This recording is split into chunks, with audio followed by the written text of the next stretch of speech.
আজ ২৪শে June ২০২৫ ঢাকাস্থ Shyamoli park মাঠে বাংলাদেশে কয়লা ও এলএনজি প্রকল্পে জাপানের বেসরকারি বিনিয়োগ বন্ধের দাবিতে প্রতিবাদ সমাবেশ অনুষ্ঠিত হয়। মূলত জাপানি বেসরকারি অর্থলগ্নিকারী প্রতিষ্ঠান যেমন মিজুহো, মাপস, এসএমবিসি, জেরা বাংলাদেশ, ইন্দোনেশিয়া এবং ফিলিপাইনে জীবাশ্ম জ্বালানির উপরে অর্থাৎ কয়লা, বিদ্যুৎ ও এলএনজি প্রকল্প স্থাপনের জন্য বিশেষভাবে বিনিয়োগ করেছে।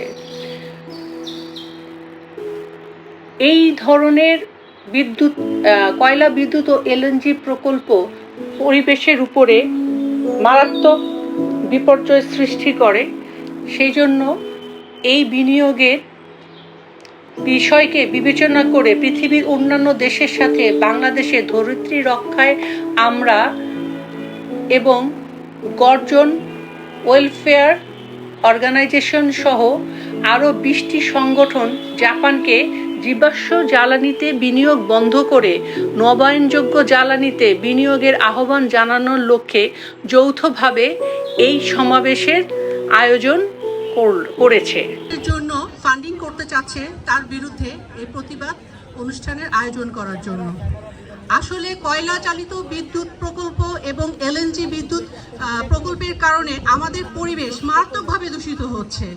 একাধারে যেমন কার্বন নির্গমনের মাধ্যমে হাজার হাজার আমাদের কৃষি জমি নষ্ট হচ্ছে, সেই সাথে দূষিত হচ্ছে নদীর পানি, যার কারণে আমাদের জেলে সমাজ, কৃষক এবং লবণ চাষি, উপকূলীয় লবণ চাষি ভাইরা মারাত্মকভাবে ক্ষতিগ্রস্ত হচ্ছে। জাপান আমাদের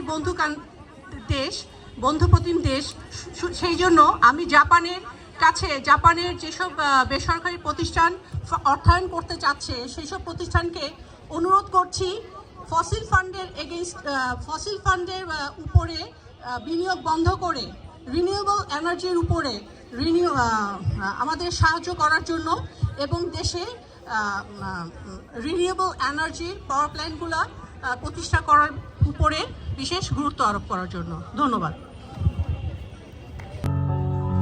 অমনি রাশেদা প্রবেশ করলো মোবাইলের হাতে নিয়ে, উঁচু গলায় বলতে লাগলো,